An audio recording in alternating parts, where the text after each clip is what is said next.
Hello everyone, and welcome to part 3 of What If the Autobot Prisoners Were Executed.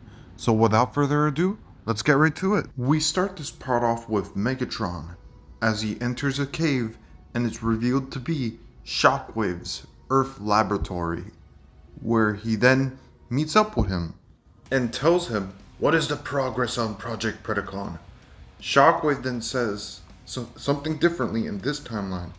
2 pods are ready to go, the rest aren't. Excellent work, Shockwave. The Arachnid then arrives with the synthetic Energon, and Megatron orders her to take the 2 pods up to the Nemesis. The Predacon then shows up and stares at Megatron and Shockwave and walks towards them, transforming like in canon. Megatron is then shocked. A Predacon? Able to transform?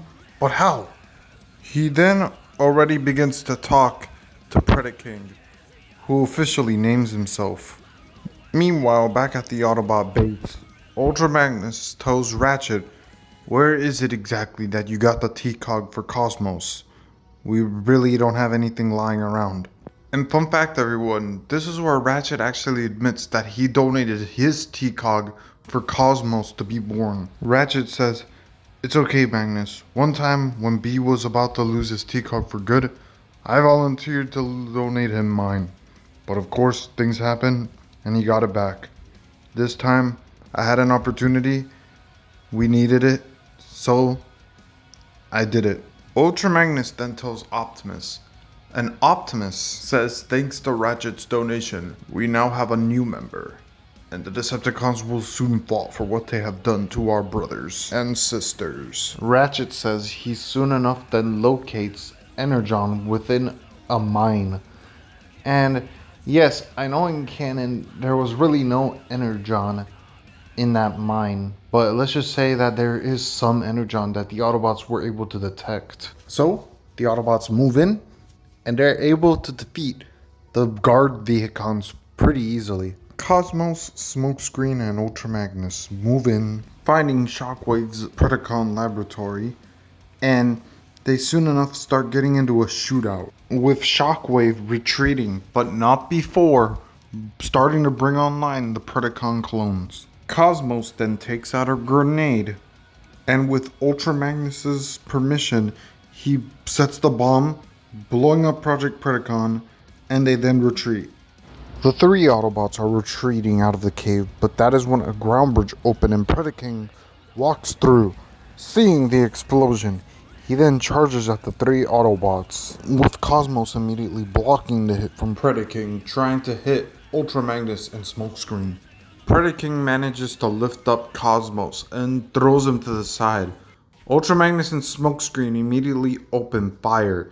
Predacon tries to punch Smokescreen, but he activates the phase shifter just in time. Magnus runs up to him and tries to punch him, but that is when Predacon grabs him, slamming him down and stepping on his hand just like in canon. Smokescreen then deactivates the phase shifter, hoping to run at Predacon and kick him, but Predacon grabs his leg mid-air, tossing him aside, and that is when Cosmos gets back up and tackles Predacon, beating him up. That's when Optimus arrives, grabbing Ultra Magnus and Smokescreen, and Cosmos being ordered to follow him, but Predacon follows them as well. Once they're all outside and Predacon is behind, Stratosphere jumps down and kicks them into the rocks. The Autobots then return to base, glad that they were able to thwart Megatron from creating an army of Predacons. Predacon is enraged that the Autobots have managed to destroy his brethren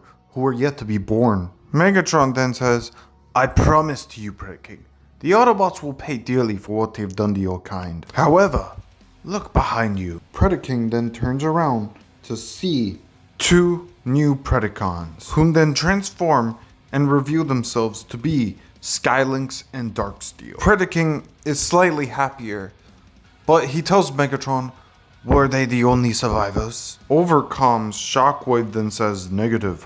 I am unable to recover any beast forms. But Lord Megatron, there's something you must come behold for yourself." We then see the scene with Shockwave revealing the Cybertronian Cybermatter. Soon enough, Agent Fowler gives the Autobots word that the Decepticons staged a snatch and grab and got away with 20 tons of control rods, then informs them of current Decepticon activity, to which the Autobots mobilize. Magnus wishes to go, but Ratchet says, "You're not yet ready, Commander." Optimus and Smokescreen groundbridge in driving. Soundwave flies in, but Stratosphere and Cosmos are right on his tail, opening fire on him. Arachnid and the Viacons move back into the ground bridge with their current supplies.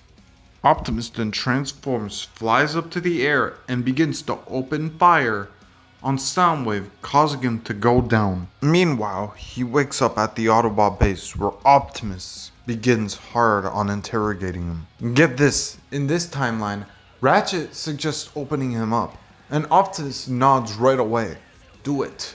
Because, again, this one is more vengeful, so he's doing whatever is necessary. And before Soundwave can even think about erasing any data, Ratchet sends an electric shock into his brain, fully making him go to sleep.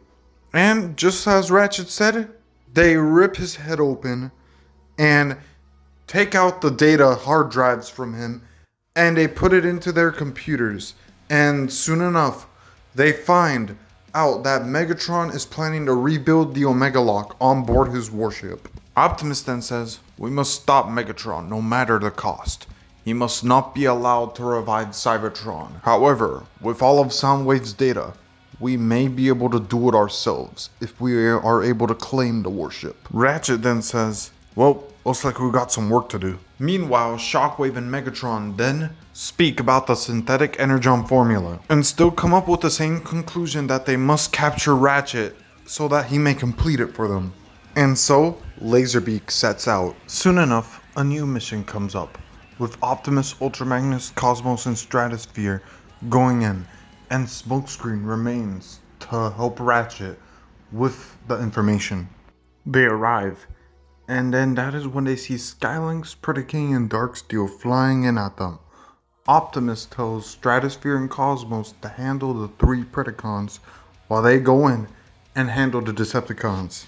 And so, Stratosphere and Predacon charge at each other, and Skylynx and Darksteel charge at Cosmos. Ultra Magnus and Optimus begin to run in, shooting down all Vehicons. Ultra Magnus sees Shockwave and immediately goes in to start fighting him. Meanwhile, Laserbeak gets into the base, but in this timeline, Smokescreen actually manages to shoot the entirety of Laserbeak, taking him down. Meanwhile, Ultra Magnus and Optimus prepare to finish off Shockwave. But that is when Predacon flies in and takes Shockwave. Ultra Magnus and Optimus return back out to help Cosmos and Stratosphere. Skylynx and Darksteel see this, and Predacon contacts them to retreat. So they follow. The Autobots return to base, where Ultra Magnus and Optimus see Smokescreen holding Laserbeak's dead body. And that's where I'm going to leave it off here, everybody. Hopefully you guys enjoyed part 3, and I'll see you guys in part 4.